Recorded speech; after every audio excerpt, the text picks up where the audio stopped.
Ladies and gentlemen, thank you all so much for joining us. We are the Voice of Reason podcast. It is a lovely Tuesday evening. We're starting a little bit later. We appreciate your guys' patience.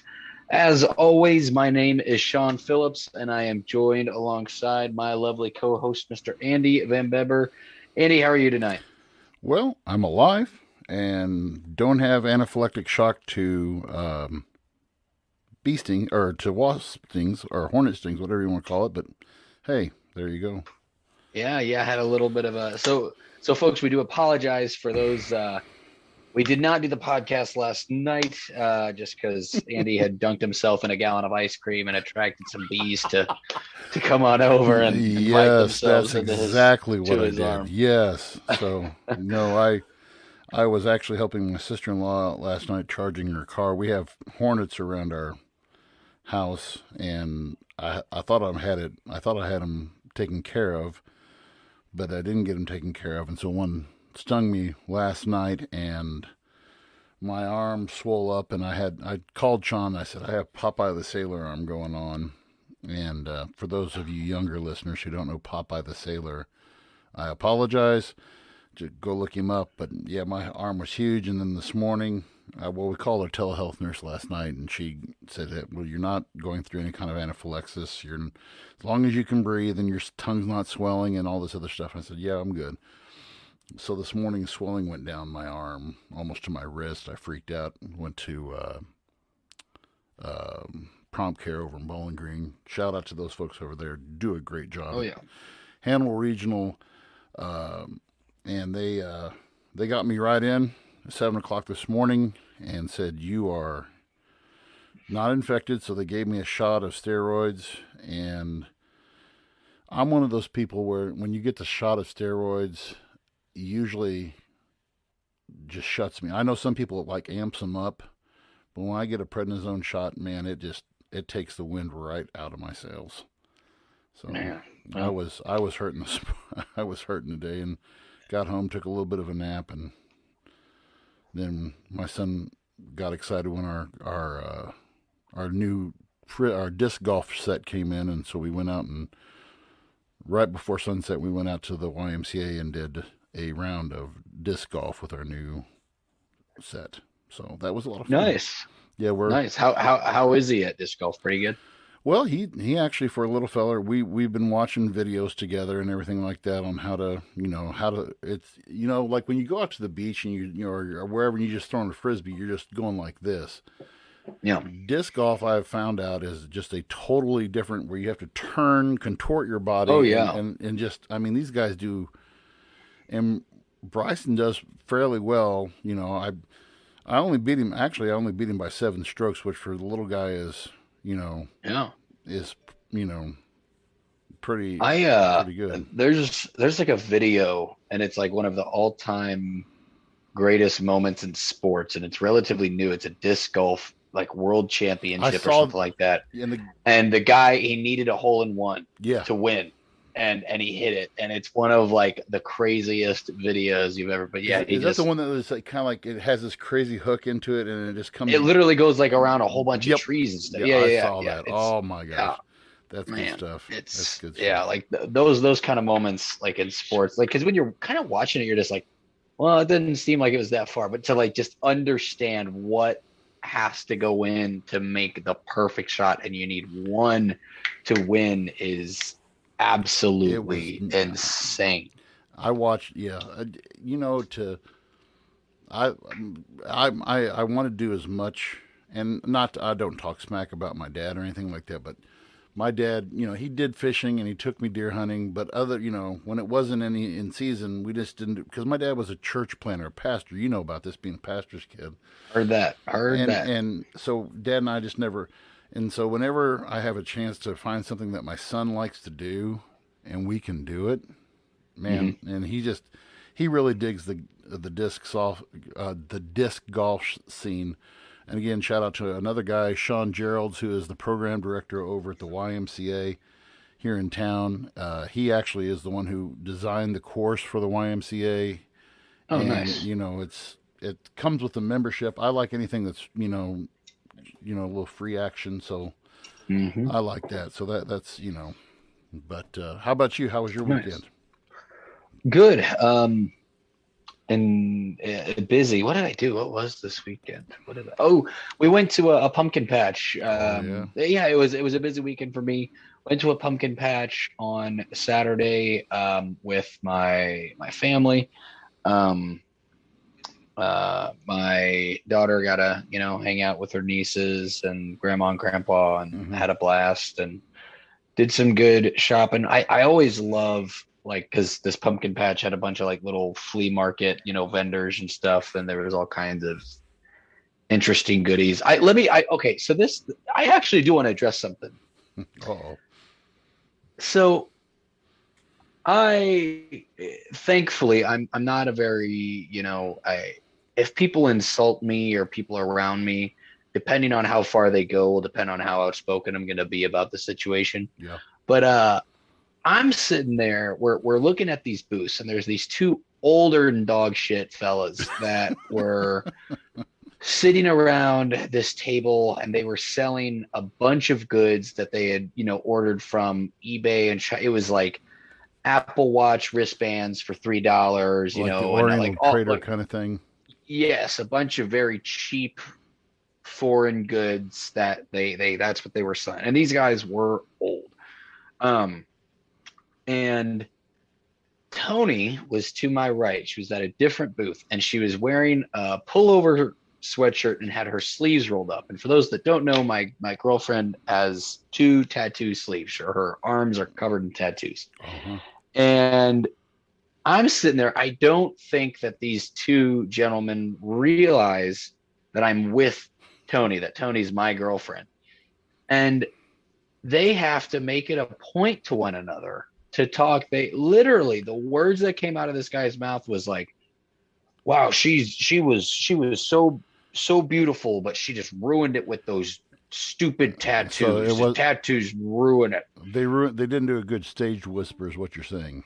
No, and then one of them said it's the parents' fault when people get tattoos like that. It's the parents' fault. And I looked at the guy, and I was wearing a I would have hoodie, ripped your shirt off and if it was if I you I did. I literally I didn't take yes. my shirt off, but I was Yes. wearing a hoodie, and I just took my sweatshirt off, and I looked, and I stood there with my full sleeve and You everything. I was did? like, And everything oh on your yeah. chest and everything? Oh my gosh. No, not my chest. No, I Oh was dude, wearing you a should. hoodie, but I had a short sleeve on. But I should have just flashed him like, yeah, this is my parents' fault, you dumb bastard. For But those yeah, of you who it don't know, was Sean's one part of Sean, you're wrestling. You're Sean Patrick, the Illustrated Man, correct? correct. Yeah. And I tell you what, that is. I hope that I'm looking forward to when that really takes off for you because, I mean that I love. First of all, Oh yeah. I'm a huge fan of tattoos. I think that if the human body can be a canvas for art, by God, Hmm. use it. You know, Yeah. and I admire really good ink. And you've got when you showed me your which one was your first one? I forgot. My very first one's actually covered up now. It's a very small Deathly Hallows here, but like my first big ones kind of started like my sister's diamond up here Yeah, was kind of yeah. like the first big one that I had got, and then they started to meticulate down. I remember I hadn't seen you in a while, and you came back and you started. You were telling me about all and I was just like, dude, I'm digging the tattoos. And Yeah. I think some people, the older generation, just they don't. I mean, they look at it as, oh, that's something that old, Dirty Sally has done, or that's Hmm. and what's really sad about that is they don't understand. I mean, let people have their personal choice. I would be the wuss who had the little tiny tattoo that would be, but I mean, I Yeah. always make it a point because it bridges a lot of gaps too. Whenever I'm like at a gas station, and I see the attendant who has, you know, or I go to the doctor's office, where I go to get Mm. where I have my thumb stuff done. There's the receptionist up there. She just has beautiful art on her arm, and I just like Hmm. I commented, and she's like, "You're one of the." That's weird because people never comment me. I'm like, well, I'm a fan of, so Right. that's a shame that people get that Yeah. mixed up. It was just it was kind of like, not funny in a way, but it was just like, man, I thought I just the line of like, it's the parents' fault. It's the parents' fault. The kid. I'm like, well, like, it was always a running joke, like, because coming back where we're from, I had a couple friends whose parents kind of were like, what do your parents think of all that? And I was like, well, I'm not doing crack, like I'm not smoking meth. I'm pretty sure my parents are fine with if I have I some don't ink. I don't see Like, old Murdog coming down and just saying, Sean. no, no, yeah, oh Murdog. But it's funny because honestly, my Murdog forgets half the time that I have had tattoos. Like I'll show up and I've had these things for years and be like, "When'd you get that one done?" Like, Dad, you've seen this tattoo 800 times. Like, oh, forgot about it. There's so many of them now. Just like, And to yeah. and to answer back to Colby Coleman, I don't think my wife would let me get one, Colby. So just to put that one to bed. So No, anyway, yeah, my the only people that would have probably complained about, me getting too many tattoos might have been some of my grandparents, but they all kicked the bucket, so I didn't have right, to really worry about right. that. But no, so and that kind of that does kind of bridge into our topic for this evening, and we're going to get into division essentially, and as you guys know, when Andy, Travis, and I had started this podcast, The Voice of Reason. The reason why we kind of got behind it was because of the division that we saw here in the United States. Politically, we're at this point where there seems to be such a divisional rift between the left, the right, and now everything now has become political. And I'm not just talking about things like COVID, but I mean, and things like sports. But now, I mean, any major issue, there is one side that, might not have an issue with it, but then the other side has to create a new problem within the problem. And we see it constantly with, like, even Everything. the for example, last week we talked about the Gabby Petito case. If we have time, I'll do a little bit at the end, an update if we have time.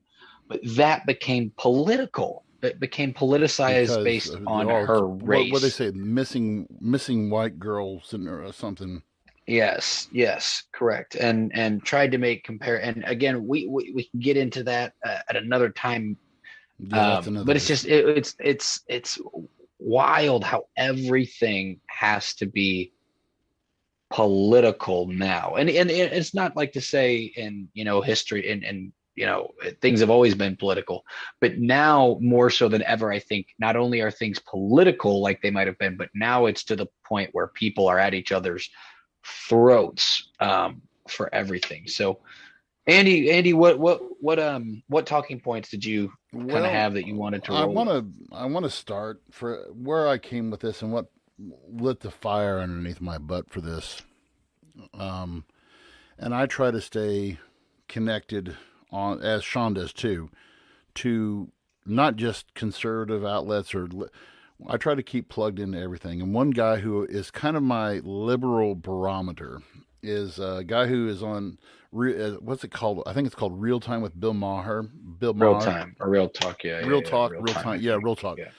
And Bill Maher in my eyes, is an old school liberal. He is he's your late '90s, early 2000. We used to think that he was the far, far left, but now he actually is the guy who is kind of the voice of reason for the left. And I subscribe to his page, and I get little video snippets from his page, and I sent one to Sean this week. And the one area that I wanted to talk about, first of all, is he addressed this one issue earlier, and then the one I sent to Sean, which is something we'll talk about later on. But one of the things that the Met Gala, Sean, are you familiar with the Met Gala? So my understanding of what the Met Gala is that essentially it's a fancy rich people fashion party where essentially the whole point of it, I don't necessarily know if there's a specific fashion show that goes into the Met Gala, No. but I know that the whole point of it Right. is to bring your best, your best dressed, your if you're invited, if you're in that, Right. social And circle. so it's for the Yeah. Met, yeah, and it's for the Metropolitan Museum in New York. It is called Mhm. the Met. And the Met has this fundraiser. It is the social event of the fall, or late summer, early fall. And so the Met had the gala 3 weeks, September the 15th.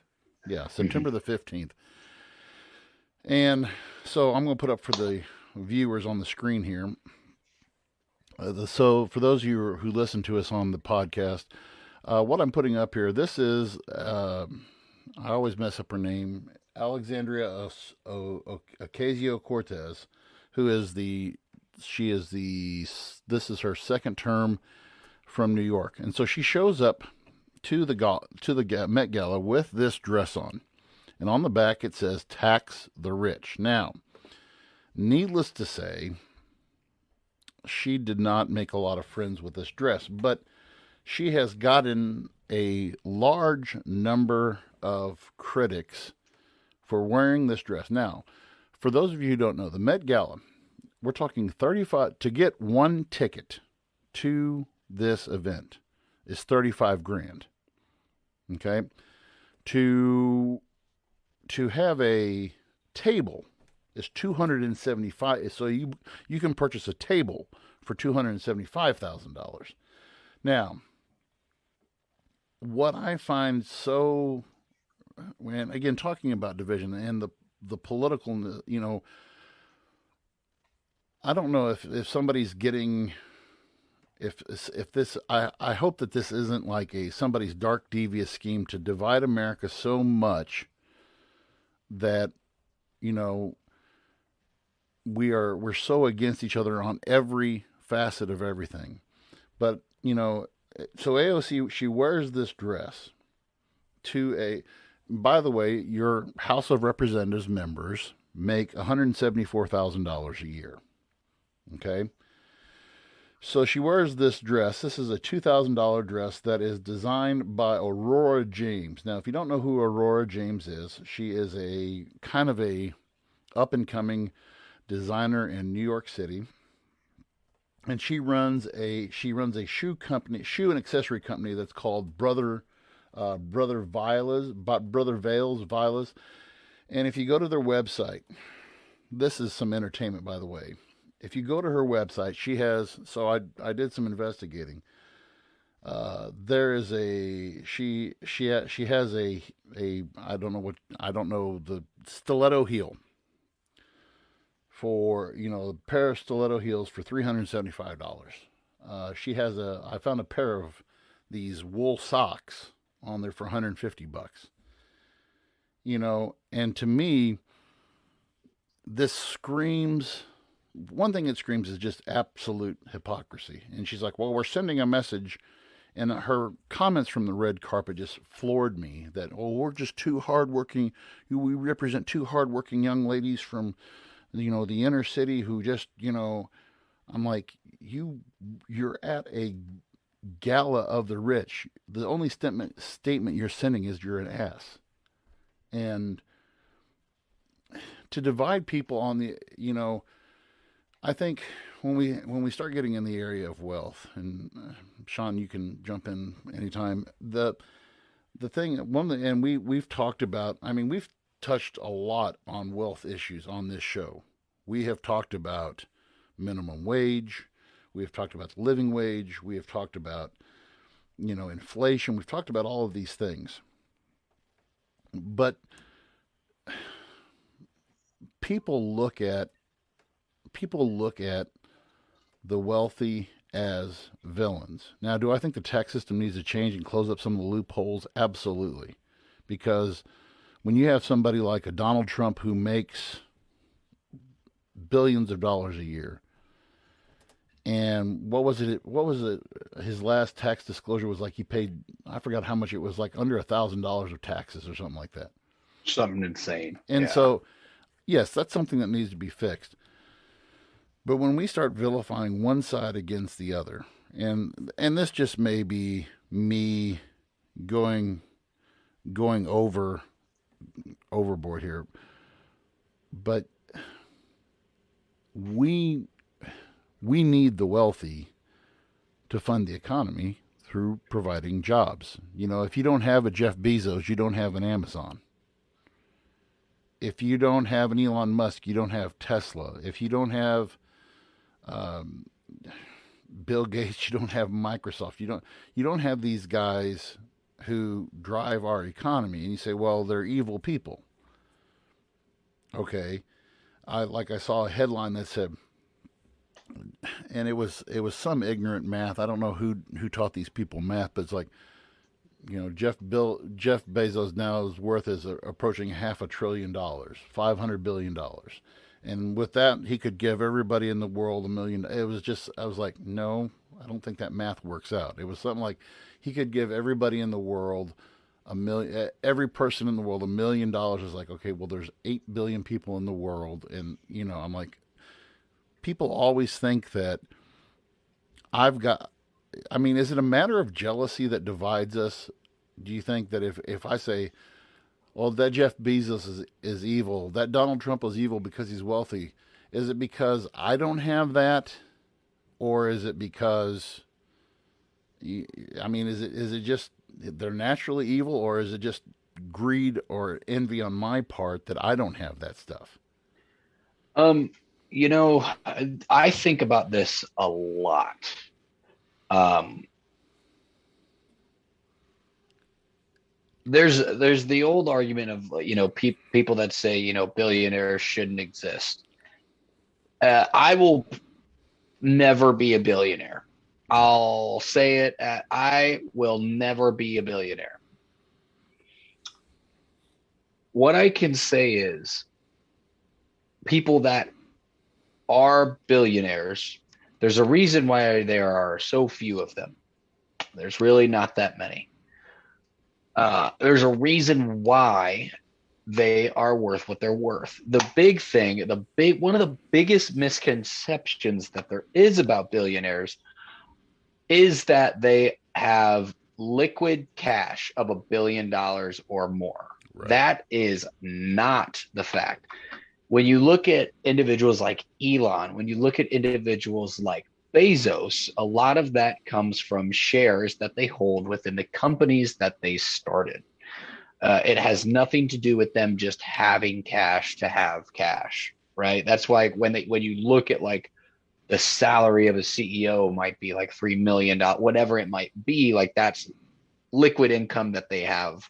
But the majority of these individuals' net worth comes with stocks and shares and investments and property. And there's so much that goes into what those people are. Now, are some people inherited billionaires? Absolutely. Yes. Absolutely, they exist. And is it very frustrating? I guess. You should have told your grandparents to make more money. I don't know what to tell you.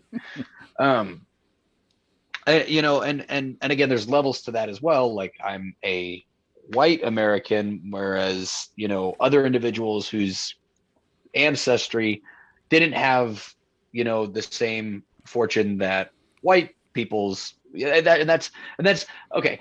That's one elephant that I hate when people bring up. Like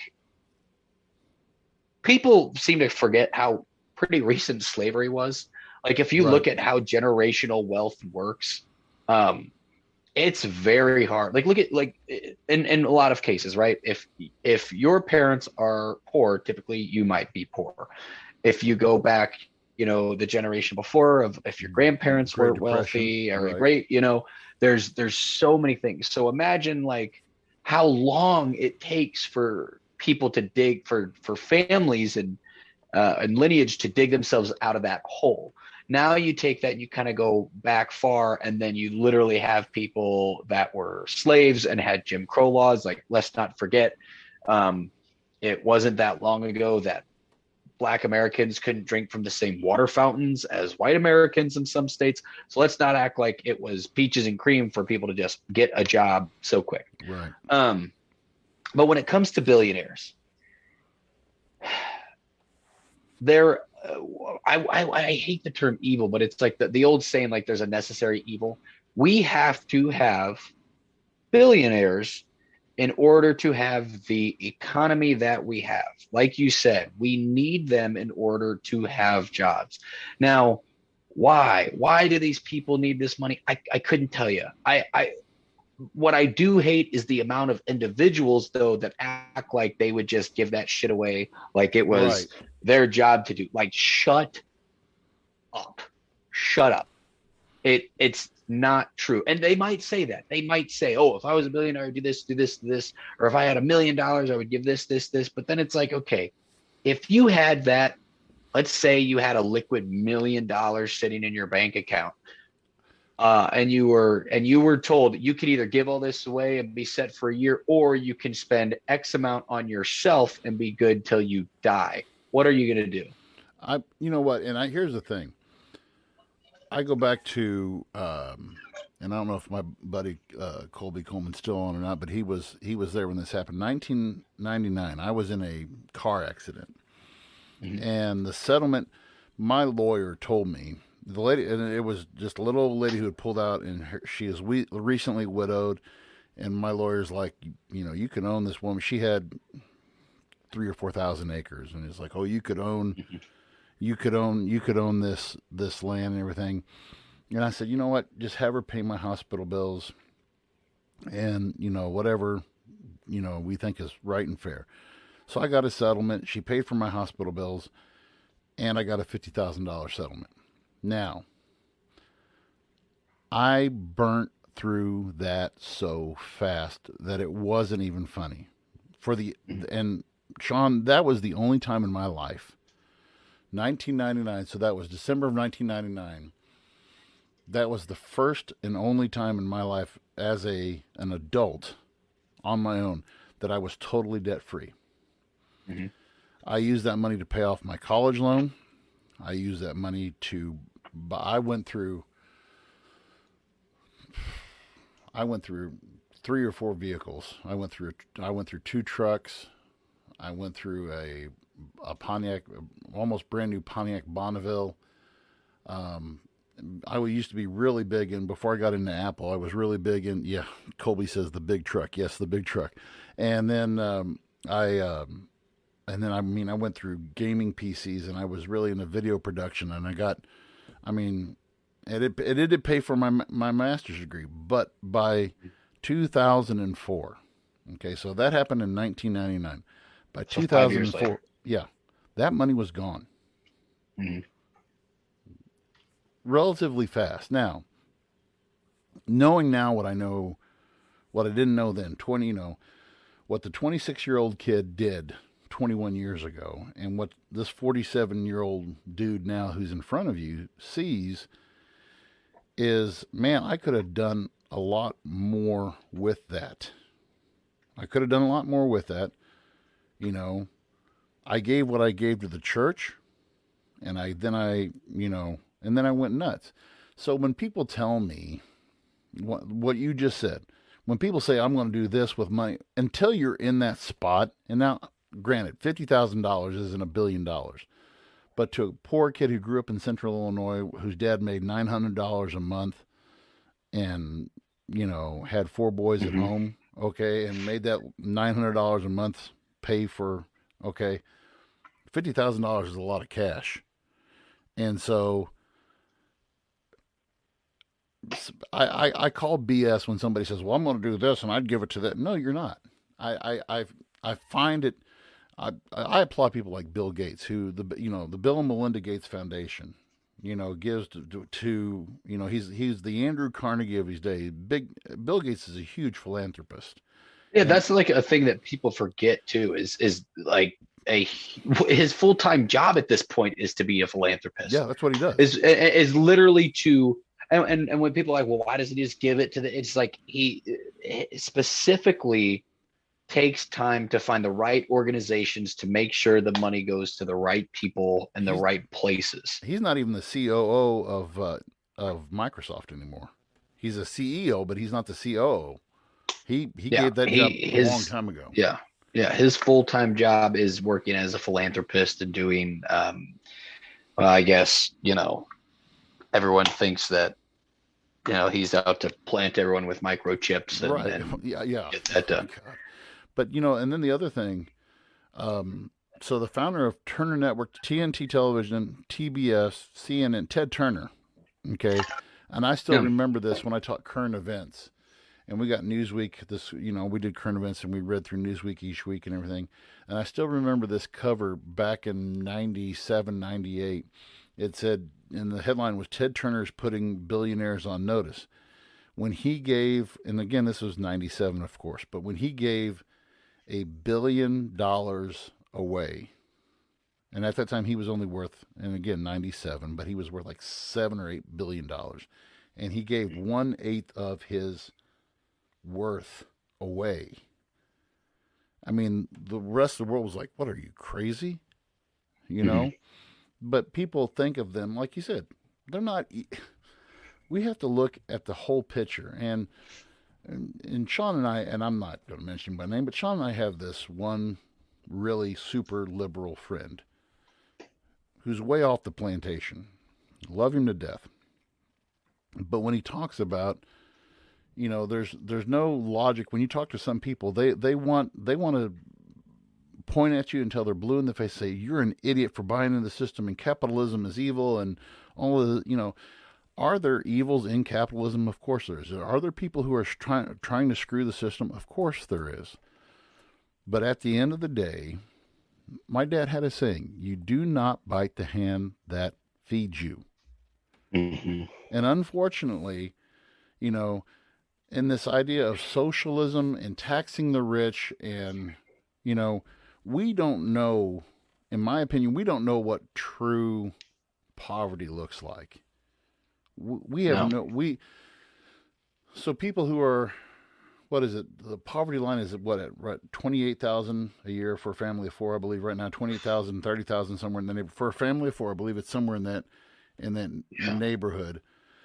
But uh, our poverty level is we're wealthier than, what is it, like 78% of the rest of the world Mhm. at poverty level. And when you go to places, and God's blessed me enough that I've got to go to China. I've been to Costa Rica. I've been to Jamaica. I've been to Mexico. And when you get out away from the touristy areas and you go, I went on a mission trip 3 times to Costa Rica. And when you go and you see women who are sweeping their dirt floor and it shines because they sweep it so much, and they take pride in that. And here's the thing, they are some of the most giving, friendliest people in the world because they don't care. They're glad to have a roof over their heads. They're not, you know, and they help each other out. Oh, Mhm. Kyle McGuire chimes in. He says, "Family of four poverty line is $26,000." Thank you, KFK. Um, so our idea of poor, and I just got done. We're actually working on my modern world class. Just got done talking about the French Revolution, and when you look at that time, that's poverty. That's when you had what was called the three estates: first estate, second estate, third estate, and 30 or I always mess this stat up. So 75% of the population lived on 2% of France's income. Mm. Okay, so the other 25% had the 98% of the wealth. Yeah. The and so the and the people who were being taxed were the poor. Was the third Mhm. estate. The first estate, which was the clergy, the second estate, which was the nobles, did not pay taxes. That's a situation where you have the right to scream to the top of your lungs, and they did, and they chopped people's heads off for it. That's where you get, and I think we lose perspective on how things really work. If you want to see, like Colby mentioned, his dad who grew up with no water or electricity. Same thing with my dad who grew up in the Depression with that too. you want to see, we've lost perspective. And like you said, slavery, wasn't that long. I mean, we still have people around who were raised during the Depression who saw what true poverty looks like. Yeah. You know, today we consider, oh man, we're suffering if we don't have high speed internet, or if we don't have at least two flat screens in our house, or if I don't have, wall to wall stereo system. I mean, I think we really lose perspective on what it means to have and be in need. Yeah, So, well, Tony and I were literally talking about yesterday about like how, like, when my family, when we were gifted a flat screen from the church, when flat screens first became a thing, and how like crazy it was. And it's now you go to any home in America and each room has a flat screen. They're just, right. I think there's where the divide comes from is because of, and again, I hate it, social media plays a big role in it because of things like clout and all that shit. But we see what other people have, and not just in like the newspaper or on the news anymore. It is constantly in our faces of, look at what I have, look at the people that like me because of the things that I have. And when you're at home, and let's say if you're a teenager or you're a young person and you see that on your phone 24/7, and you look at the environment around you, maybe your life sucks, maybe your parents, are split, maybe you have an abusive household, maybe you just have a normal life. It could even just be you live a middle class life, but you see this stuff and it's constantly thrown in your face of like, okay, well, this is what measures success. This is how success is reached. So how then you go, okay, well, how do I obtain success? Well, then people seem to forget. And again, this is not, and I refuse to believe that this is just a younger generation thing. I actually hate the amount of times I hear this, but it's not a millennial thing. No, it's not a millennial thing, but people don't like to put in hard work. That is a fact. That is just it doesn't matter what it is in all aspects of life. No shit, nobody wants to go into work for 40 hours a week. It's not a no-brainer. But if you do put in the work, that's how you get paid. And if the big argument I always had is, if you want success, you can't work a 40-hour week. You have to work an 80-hour week. What I mean by that is, if you want to live and be successful off your dreams, whether it's a career that you want to do, whether you want to educate yourself, whether you want to be successful in whatever it is you want to be. But let's say today you can't do it because you can't afford it. Mm-hmm. Let's say you have to work a 40-hour job. Okay, then work that 40-hour job. But when you clock out, the remaining hours of the day before you go to sleep has to go towards that dream. You have to put the same amount of time and effort into what you want to do, whether it's education, whether it's exercising, whether it's marketing, whether it's social media, whatever it is. But here's the thing. This is where it gets difficult. Some people have kids. Some people have families. I understand 120%. There never seems to be enough time in the day because life happens, right? Life happens, and unfortunately, like, I wish we made a bigger deal of computer networking and coding and made those people influencers. Yes. But instead, our influencers, they are YouTubers, they are XYZ, and they're finding the quick way to make a buck. And that's also something that pisses people off, because, well, if they can make a quick buck, then I can make a quick buck. Yeah. And so, but again, in some of that, like, it takes a lot of work. Like, for example, there's two guys that I watch from time to time if I need background noise, like if I'm doing dishes, there's two guys that I watch on YouTube, and they literally stream video games. Like they play video games and they talk, but they're very entertaining. I started watching both of them. Well, at this point, they started their YouTube channels just under 2 years ago now. I started watching them both when one of them had 200 subscribers and the other one had 75 subscribers. the very beginning. Now they both have over 200,000 subscribers and they make money weekly. Wow. But when I say they put in the work, these are two guys that worked full-time jobs. And then when they weren't working, they were making YouTube content. Right. And, people act like, well, it's so easy. Oh, why can't I do? No one watches my stuff. Like, you don't understand. They work two full-time jobs, Right. YouTube and what they were doing. So there's opportunity cost. That's just how the world works. And opportunity cost. And this is something I'm glad you mentioned that, because that's something that is not talked about. And we're actually seeing this in our curriculum as a social studies teacher. We're at the opportunity cost itself. When you look at your dreams or your opportunity, everything, there's an opportunity cost. If there's a business venture, when you started your coffee company, there's going to be cost, right? You had the startup cost. You had all of this stuff. When we look into doing, when I started doing the DJ business,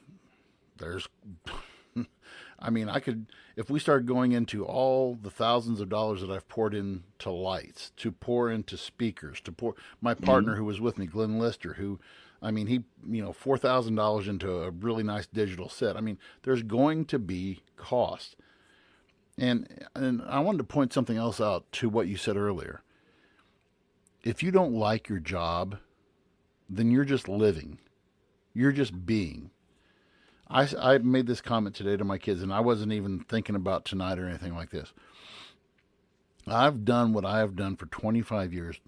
I do not do it for the money. If I did, I would have been out a long time ago.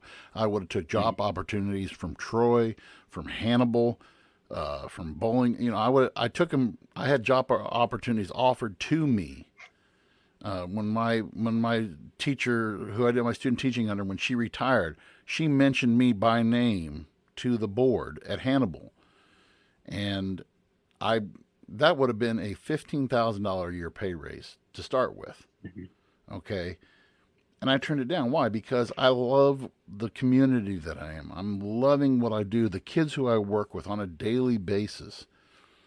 If you don't look forward to going into your job, if you look at your job, then you need to be in. If you're looking at it for the money, I get satisfaction. I find success. My success for me isn't determined by the car I drive, the house I live in.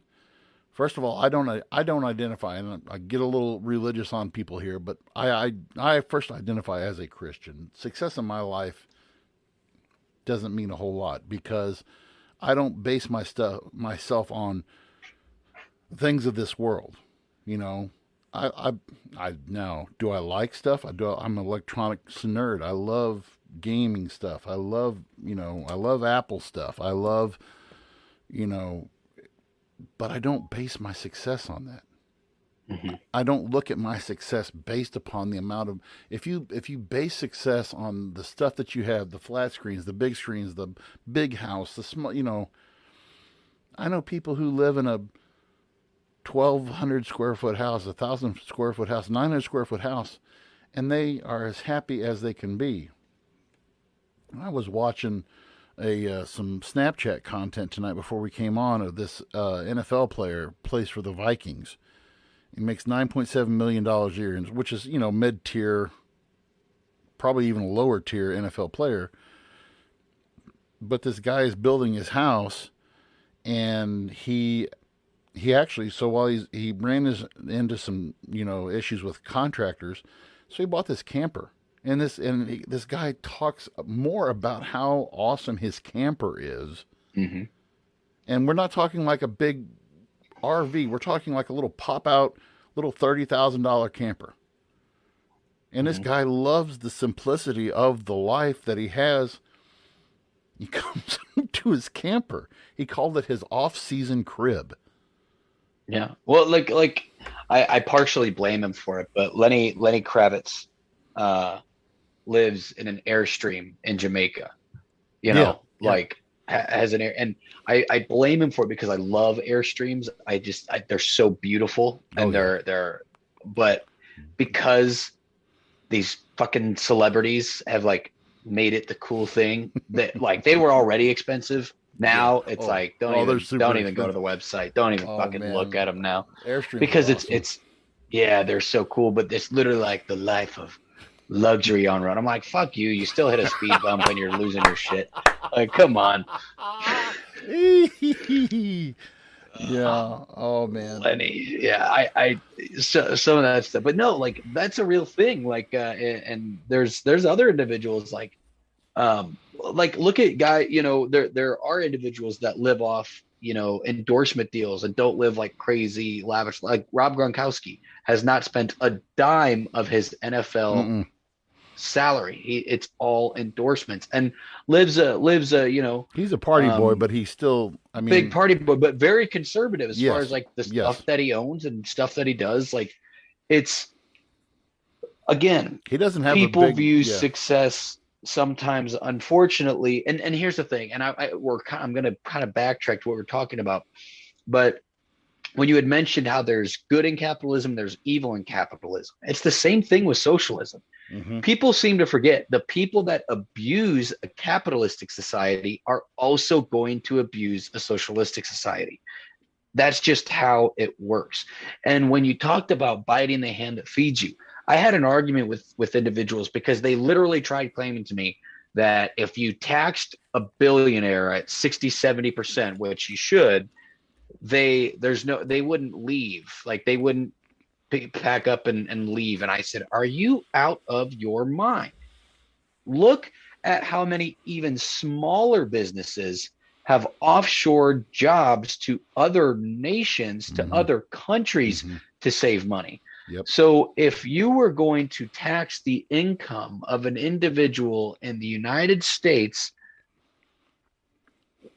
I assure you, if you tax their business like that, they would take their company elsewhere, Right. and then it'd be Americans paying the import tax on the goods that are coming in because people are still going to need those goods. People are still going to want those goods. It's Don't you just it, laugh it though? Don't you laugh at the people though? Like, and I tote Apple and everything like that, but Phil Knight and Nike, American company, bull crap. Where are those shoes? You know where those shoes are. You know where those shoes are assembled. Out there, it says right on the top of the tag, "Made in Vietnam." Mhm. Where they're getting what 25 cents a day, probably 25-30 cents a day. Communist country. it's that's and that's again one of the issues that I've kind of always had when major corporations talk about like Nike, for example. You know me, like human rights are always a big thing, and especially like civil rights and stuff like that. And I like that, when people bitched about Nike doing, like having Black Lives Matter on their stuff, I don't care. Like, if that's the message they want to push, that's a good message that Yep. they should push. Yep. The issue is, it's like, okay, you're talking about Black Lives Matter here in America. What about the Asian lives matter in the Southeast Asia. Asian lives in Southeast Asia and your other in your other factories that are in Africa and across the planet, across the globe, where you have factories? What about those individuals where you're literally using child slave Slave labor? labor. Right. It's and I God, there was it was a comedy podcast, but I was listening to a podcast that was talking about our phones and how the processors, the chips that are in our processors are they literally the tech that gets mined out of actual slave camps. But here's the Mm-hmm. thing. This is not like it's just one company. This is Oh just no, it's spread out throughout. it is It's not. throughout all of them. And that's another thing is we're real quick to blame so and so for it, but every business is a blood diamond business at the end of the Yep. day. If it makes money, it glitters at gold. And We but we don't want to look at the ugly side of it though. But then again, so let's bring this full circle again. Okay, so now we come back to saying, okay, this is, and we're not going to be able to get to the issue. We'll save that for next week. But this issue is one. I guess we can call this a series of things about what divides us. Wealth being one of them, and but I want the stuff, and but I care about, like you said, I care about these people getting what's right and what's wrong. But I want this stuff. I mentioned Apple. They have the balls to put on their products made in China, Designed in California designed in or whatever. California, made Yeah. in China. I'm like, that takes a huge set of testicles to say that. You have the balls and the fortitude to say, well, it's designed in America. Okay, Uh-huh. but I've, man, and I know I harp a lot about China, and I've only was there for 4 weeks. But man, my eyes were really open to. You want to see how a socialistic society, how people are blinded and they get lulled to sleep that this is okay. Go over there and just see where the money's at. Because I can guarantee you, it's not in the hands of the people. It's not. Hmm. And these Go people to go to Vietnam, Cuba. Venezuela. Oh my And God, and what people seem to where forget, Travis's family's yeah, there. Yeah, literally go to Venezuela and act and try to tell me that a system that crumbled like that is going to work for a nation with 378 million people. yeah, and see, and this is where I get a lot of people who do the eye roll with me. Okay, I grew up. I grew up in I grew up in the end of the Cold War, and communism was the enemy. And we saw communism as the enemy, and we saw it for the evil that what it was, and we saw how it didn't work, and we saw things that weren't working right. And now, I hate to say that I'm the old guy syndrome, but now I'm old enough now to where I see what used to be evil and what used to be bad now is, well, it didn't look so bad after all. But again, our perspective is so limited because we're in America's not a little box, but yet it is a little box. Mm-hmm. You know, we don't even make up, we're a small percentage of the world's population. 8 billion people in the world, and we have 370 some odd million people.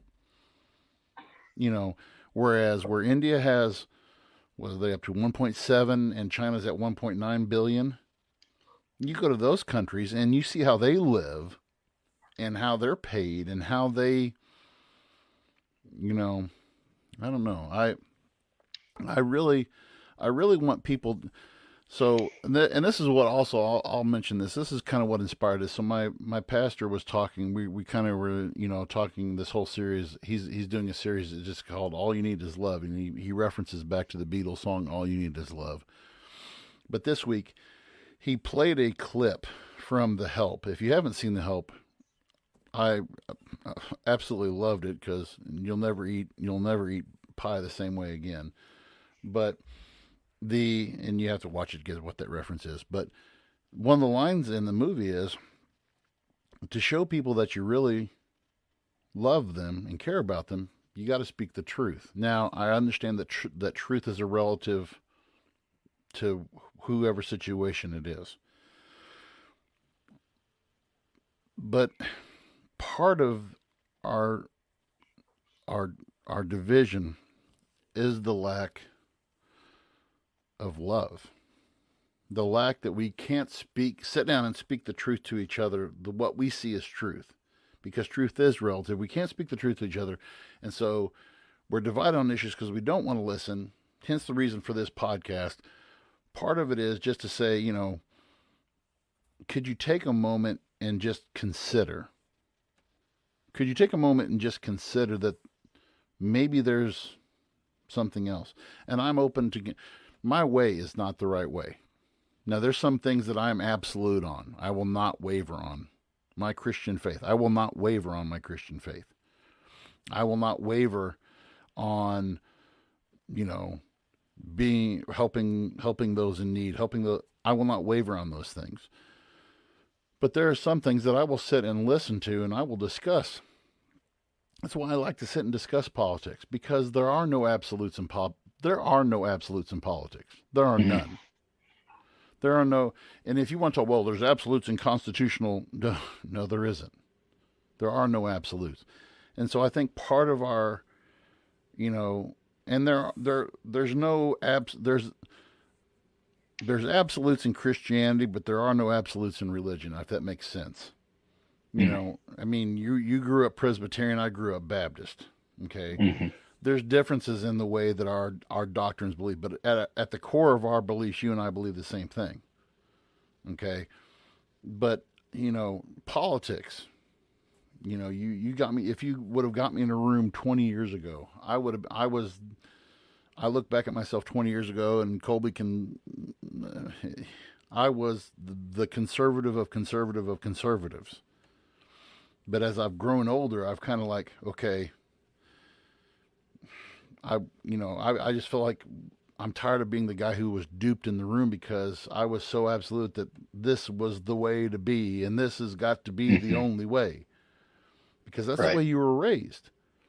But once you get outside and you start stretching your own wings and you start flying on your own, you're going to start seeing that, man, maybe I should open my mind just a little bit, Mm-hmm. so I can have a level of understanding to where I can see where the other guy is coming from. Because within the last 10 years, and then I know I'm ranting, but this is the last thing I want to say, and then we can move on. I think within the last 10 years, and Sean, you've been out of school long enough that you can say this probably too. In the last 10 years, I have seen our country divide more in the last 10 years than I have in my entire.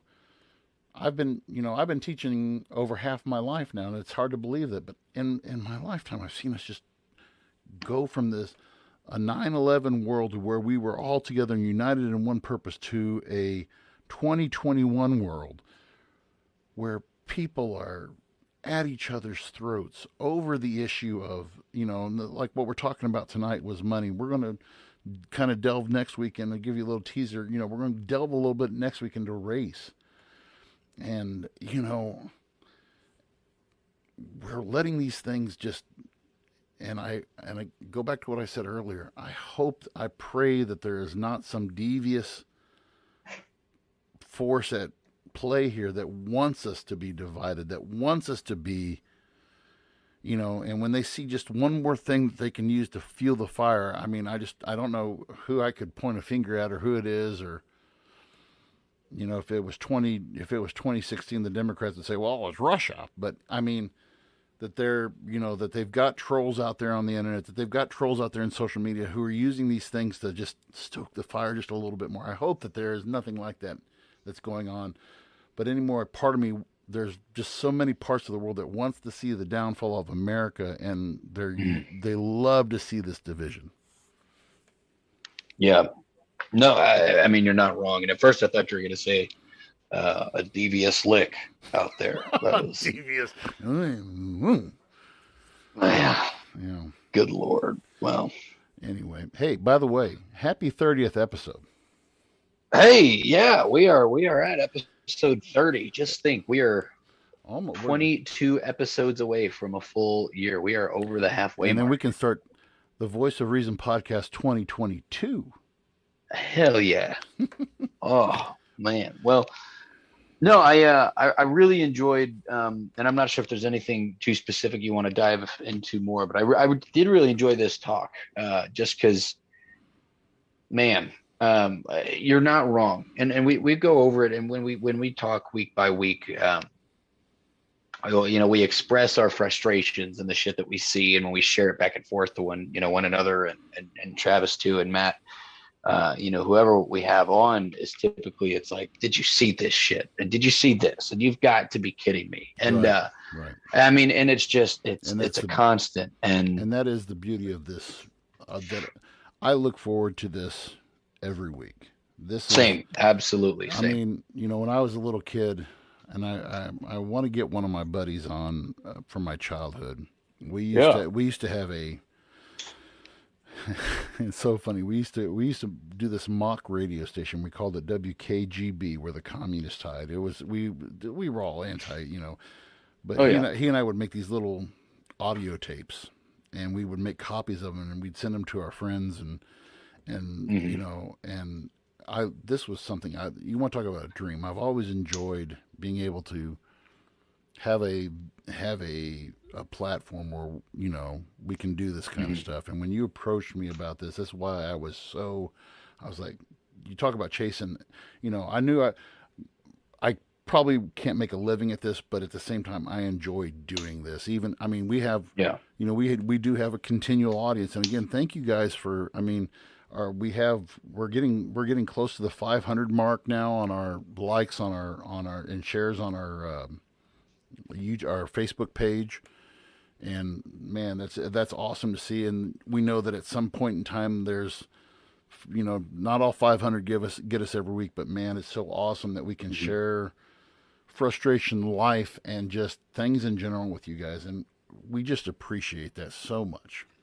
And to caveat on that, like, it really does make my day when we get messages or when we get comments that are like, hey, like there's individuals that, are some of the last people that I expected to listen to this podcast that have messaged me like, hey, I love catching it. I'm caught up on all the episodes right now. I listen to you guys in the car, and it's just like, holy cow. So the big thing, I know I stressed it a whole bunch, but seriously, please, if you don't already, which I'm sure if you're listening now, you at least like us, but on Facebook and everything. But if you could just share and talk, tell someone that you didn't tell last week about us. Say, hey, these are two goofballs that, they always got something good going on. And please just tell someone. And as the page grows and as the viewership and listeners go, there's more that we can do. There's more that we can put into this to really make it something special. And we couldn't do it without you guys from seriously the bottom of our hearts. It's been fun, and 30 episodes in, I can't wait to kind of see where it goes from here. So again, make sure you guys like us on YouTube. Check us out right here on Facebook. Please, if you haven't commented before, please comment. If you're listening to us, I know we have a lot of folks that check us out on Spotify, Apple Podcasts. Thank you guys so much for listening to us there. Google Podcasts, Podbean, wherever you guys get your podcasts from.